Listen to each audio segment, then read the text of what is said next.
ఊకో చెల్లమ్మ. కొమరయ్య ఇదంతా చేసిండని ఈడంటుండో వాళ్ళంటుర్రు. రేయ్, నువ్వేం చూసి నమ్మినావు, ఎవరు చెప్తే నమ్మినావు నాకు తెలియదు. నేను నమ్మా, కానీ నేలు సంది చూస్తున్నా. ఆడెంత మంచోడో నాకు తెలుసు. మీకు తెలిసిన కొమరయ్య గురించి మీరు మాట్లాడిర్రు.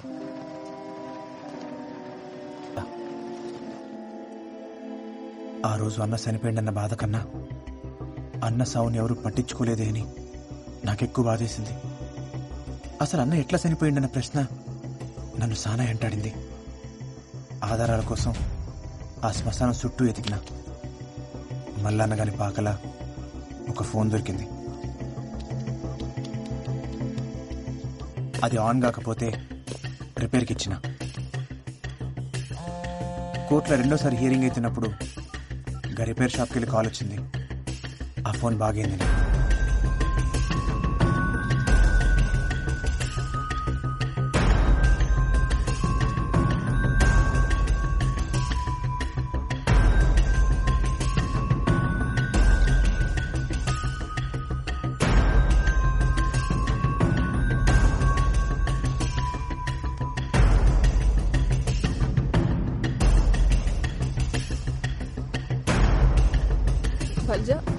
ఏముంది అందులో?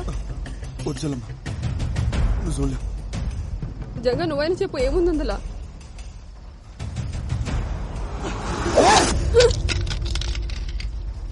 పిచ్చి తగ్గింది లంచోడికి. ఎన్నొచ్చింది ఇవన్నీ? అసలు ఆనికి ఈ పిల్లకి సంబంధం ఏందిరా? చిన్నప్పుడు అన్న మాతో లేడు, మా పెద్దనాన్న తాను పెరిగిండు. 15 ఏళ్ల క్రితం ఒక అర్ధరాత్రి లోపలికి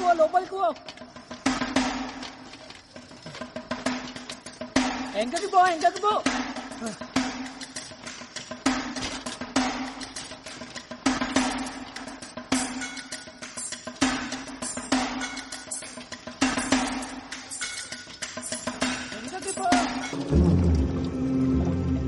దూరం అది ఇంక నీ తెరువు రాదు. 21 శనివారాలు అమ్మాయిని అంజన్న గుడి చుట్టూ తిప్పు.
బొట్టెందుకు పెట్టావు? నువ్వంటే నాకు ఇష్టం కూడా పెట్టినా. నేనంటే నీకు ఇష్టంలే. గందుకే కదా ఏమంటలేదు.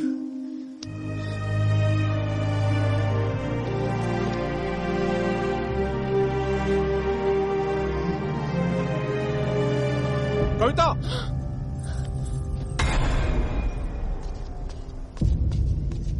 ఏం చేస్తుర్రు ఈడ? కీడెవడు? అయినా నువ్వు ఎట్లొచ్చినావు ఈడకి? ఈయనే తీసుకొచ్చిండు. ఆ పిల్ల కావాలరా నీకు?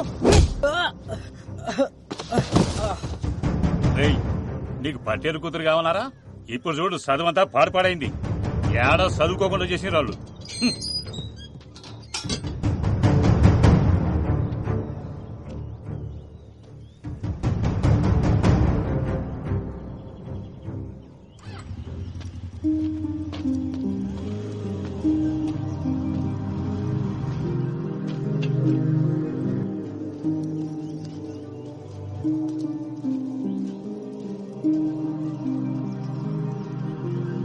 ఏయ్,